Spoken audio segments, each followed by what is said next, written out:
Welcome everyone to Side Draft, and welcome to our recap of the races from Richmond this past weekend. We had 4 races altogether. The trucks, 2 Xfinity, and 1 Cup. So first up, let's talk about the trucks. ThorSport ran really well with Grant Enfinger getting the win. Yeah, they pretty much dominated towards the end there. Yeah. So Grant Enfinger gets another win, and now we have the playoffs going into next week at Bristol. So we could see ThorSport take off with it now. Yeah, it's very good to see ThorSport, all teammates up there close together, and right now, time for the playoffs. I mean, they're really shining at the right time. Yeah, ThorSport and GMS, they're going to really dominate in these playoffs. And will someone like Austin Hill, go and start dominating these races? I don't know, because Grant Enfinger, at the beginning of the year, he's about the only one that really won a race compared to Kyle Busch at the time, but can't count him out. And KBM with Christian Eckes, they're in the playoffs, so will they start to shine going in the next couple races? Good possibility. So that was the trucks. Grant Enfinger, I think he had some damage with contact with his teammate Ben Rhodes early in the race, and just managed to make his way back and win the race. Yeah, like all year long, you really didn't hear much out of Ben Rhodes, and all of a sudden, he come and got a win, and he's running up front now. Yeah, now here he is with a 3rd place finish. Yeah, he's ready for the playoffs. I mean, he's just really running really great at the right time. And if it's the short tracks that he's great at, we got another one coming up at Bristol. So, yep, great win for Grant Enfinger. Let's talk about the Xfinity Series, and pretty much all you need to know, Justin Allgaier, man, he just dominated. Yeah, the first race had Kyle Busch in it. Where was he at? Did he even show up? I don't even know, because normally when Kyle Busch is in a race on our fast picks, everybody just goes with Kyle Busch. Thankfully, none of us did. Yeah, when we made our picks, and then we realized that Kyle Busch was in the race, and we had some people comment to us, you want to change your pick because Kyle Busch did it? No. No, I stuck with Justin Allgaier, and I'm glad I did. Yeah, I mean, really surprised that Kyle Busch didn't even hardly lead a lap, did he? No, I don't think he even led 1 lap. So this could say something about his 2020 performance. Hasn't won yet in Cup, and something about when the COVID hit, it just knocked him off his game. It seems like a different NASCAR world ever since COVID hit. So, not sure if it's the no practice that Kyle's having issues with, but what a big surprise about Justin Haley. I mean, come finish 2nd. So. Yeah, he had a really fast car, pretty identical to Justin Allgaier. Just wasn't enough to get the win, but that's something to say. Playoff time's coming up, and you're really close to just dominating these races, and who knows, could talk about Justin Haley making it to the Final 4. Yeah, Colorado Racing's making a big run at it right now, and with Ross Chastain, I believe him and Justin Haley sharing some stuff, and they're really getting better. Yeah, they're really getting better.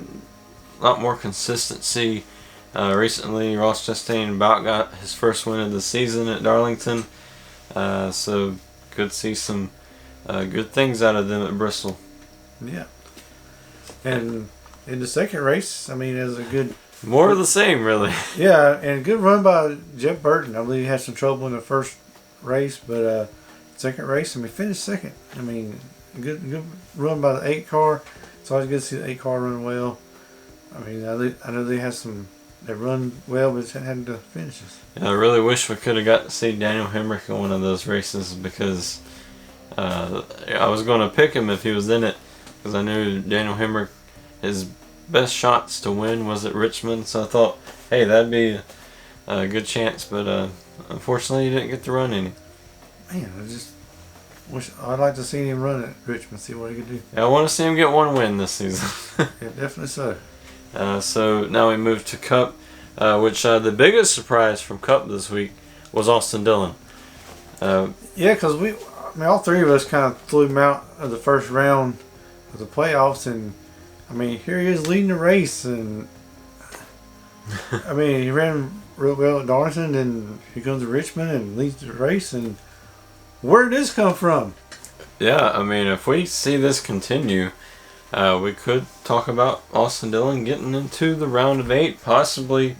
If he can get a win in that final round before Phoenix, he could make his way to the Final Four. And talk about a sleeper pick. I mean, Yeah, that would be a really good sleeper pick. And if that could pay off, if you're betting money on it, man, you could really win some money.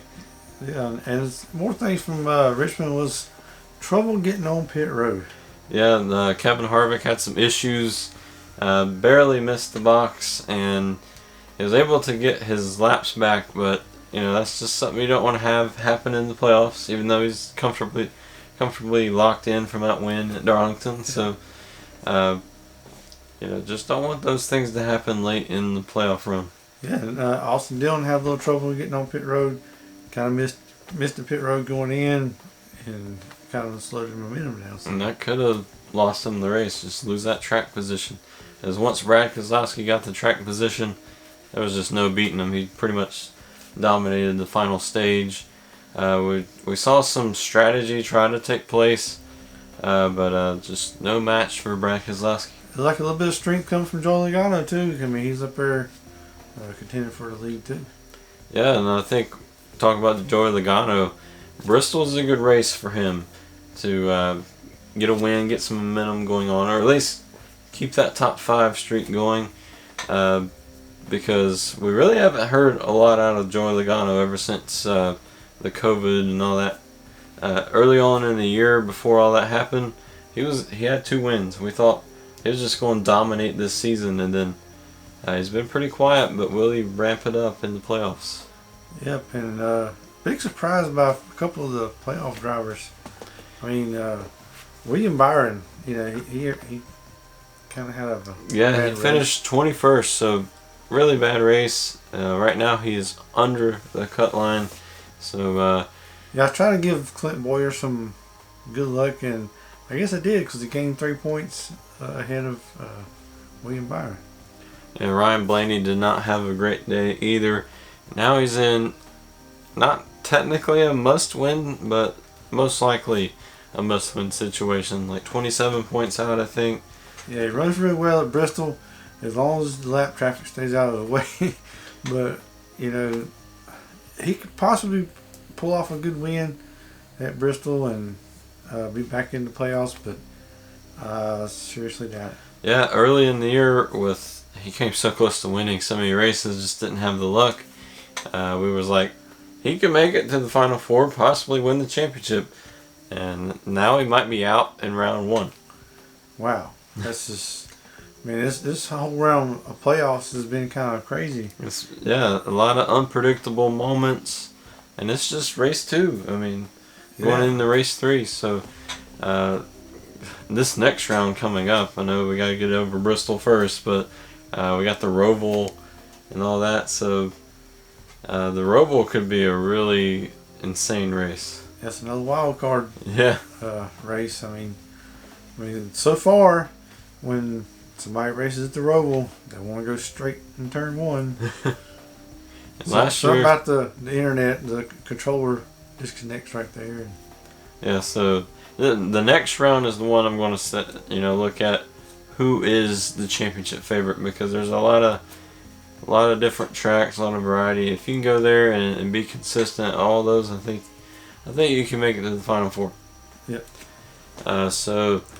Other drivers, Matt DiBenedetto finished 17th. Not necessarily a good day. He's also looking like a must-win to get into the next round. Yeah, he's had some good runs at Bristol, so maybe he can pull off an upset here. Yeah, last season almost won here. Can he do it again? But actually this time pull off the win. So that's going to be something to look to. Cole Custer, 14th, not necessarily a bad day, but just didn't have a better day than some of the drivers ahead of him. Kurt Busch, okay day with 13th. Denny Hamlin, 12th. He had a bad race at Darlington and now at Richmond. So Can he rebound? I mean, I know he's not in any sort of trouble or anything with points, but just get some momentum. Yeah, I mean, when it goes to the playoffs, I mean, stress level goes up and things happen. So. But at the end of the day, it was Brad Keselowski's day, which he's pretty much been king on these 750 horsepower races. Can he keep that up when we go to Phoenix, or if he even gets to Phoenix? Yeah, I mean, I believe he said he wants to take this car to Phoenix, but he's got to get. He's got to get there first. He's got to get there first, but we'll see if he can do that. And he's really pumped. And when Brad's happy, watch out. Yeah, we talked about how the next round is going to be key for the champion, the future champion. I think this is going to be really key for Brad Keselowski. If he can make it past the round of 12, he's had not so great luck past couple of years with the round of 12 and the round of 8.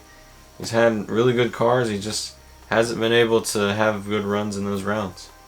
Yeah, so we'll see who makes it to the next round and who's got the momentum going forward. Yeah, so hope you all enjoyed this video, this recap. Let us know what you think of them being this way, where we don't really have a whole lot of notes to go off of. We used to go down like every little thing that happened, from like just debris cautions and all that.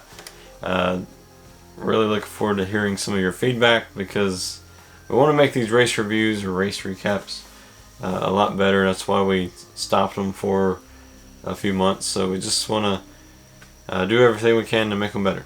Yeah. So if you enjoyed this video, we'll see you on Wednesday for our Fast Fix episode. We'll make our predictions for Bristol. So we'll see you there.